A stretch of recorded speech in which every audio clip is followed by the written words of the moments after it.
Hundreds of Foreign Wars posts are social clubs for veterans with roots going all the way back to 1899. Over the years, an aging membership of World War II, Korea, and Vietnam-era vets has led to the closure of several posts across the country, even around the world. In Loveland, a small group of younger veterans decided to change the local post's perception and way of doing business to keep the post alive. You have 15 acres here? Yes. Joshua Strasbaugh was an Air Force veteran who worked as an intelligence analyst in RC-135s in the Middle East. We would fly routes and pick up any intel, transmit it down to ground troops, and they would use it for various activities.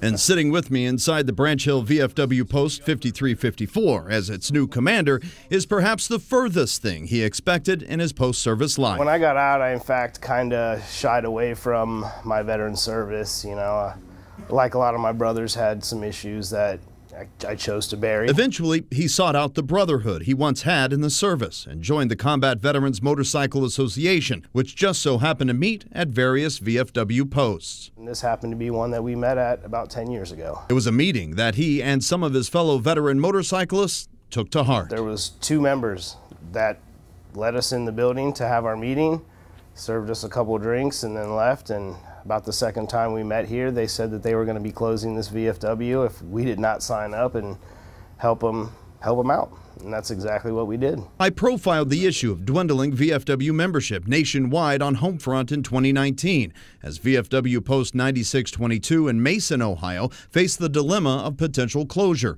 At the time, I spoke with the National Deputy Director of Membership for the VFW, who cited one reason younger war veterans weren't joining VFWs was the image. Smoky halls, sitting at the bar, telling war stories. Yeah. We don't do that. When I was about 5 or 6 years old, my uncle was commander here. Charles Garrett was a tanker in the Army and served as the first commander after the takeover. You saw there was only basically 2 members left, that this place was going to shutter its doors. Right. And you said this can't happen. Exactly, yep. It's just such a childhood memory, and I had kids at the time, and I wanted them to, be able to experience the memories of coming here fishing and stuff like that.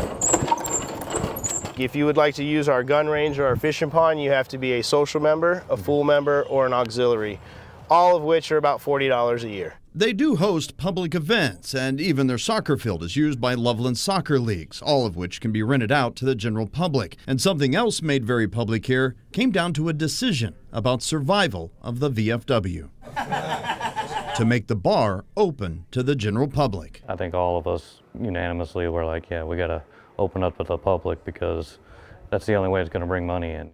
As a result, they've been able to make the VFW profitable to support renovations, and they've seen an increase in membership as well. You can see what public activities they have coming up by checking out the full story over on WCPO.com/Homefront.